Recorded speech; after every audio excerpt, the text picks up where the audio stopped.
Ang nakita nato diri sa likod sa ako ang gitindugan karon mao kini ang boardwalk nga turn over o gi-blessing karong adlaw sa ato ang Provincial Tourism Office or PTO nga usa sa mga tourist attraction dinhi sa Barangay Tambo, Island Garden City of Samal. Pagsustener sa turismo ug pagpatuman sa mga programa ubos sa 200 milyon nga Parks Development Project mo'y nangunang katuyuan sa inaugurasyon sa proyekto sa Sanipaan Boardwalk and Staging Area niadtong Marso 2 tuig 2024. Ang Sanipaan Boardwalk nga mas nailhan sa pangalan nga Vanishing Island, makaplagan sa Barangay Tambo, Babak District, Igacos. Inig mo low tide, mutunga ang isla nga gipalibutan og mga mangrove. Kapin 8 milyones ang maong proyekto nga dunay 320 metro ang gilayon, lakip na ang katukuran sa Tourist Reception Hall o parking area. Isa lang kana sa 28 projects nga ato ang ginapatuman sa pinaagi sa ato ang 200 million Parks Development Project nga of course kana pod nahuna-hunaan nato during the time of pandemic no nga unsaon man nato pag-recover og paspas. Mato ni Governor Edwin Cuyagofo Bahib nga adunay ubay-ubay nga ikapasigarbo sa turismo ang isla sa Samal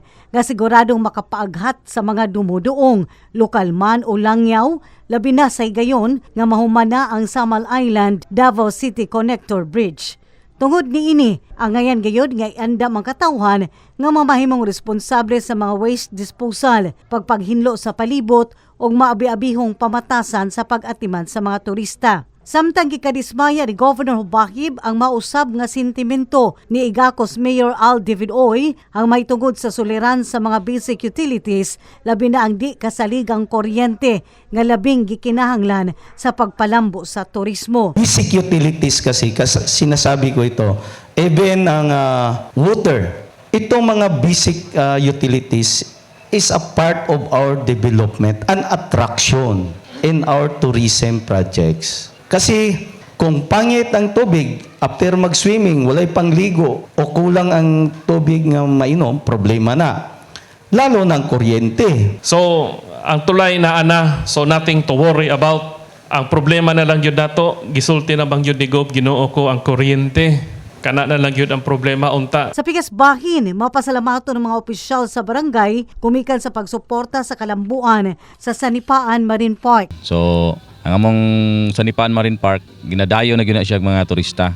Then mapasalamaton mi sa barangay kay ako ang mga constituency hinahinay na sila nga naka-benefits. Una sa tanan kapasalamat ko sa hiniusang suporta gikan sa probinsya labi na kang Kuya Gob Bahib ug kang Mayor Al David Oy nga gisuportahan jud among turismo. Ang maong inaugurasyon hiniusang gipahiluna sa Provincial Tourism Office, LGU Igacos, mga barangay functionaries, pundok sa mga bangkero o uban pa.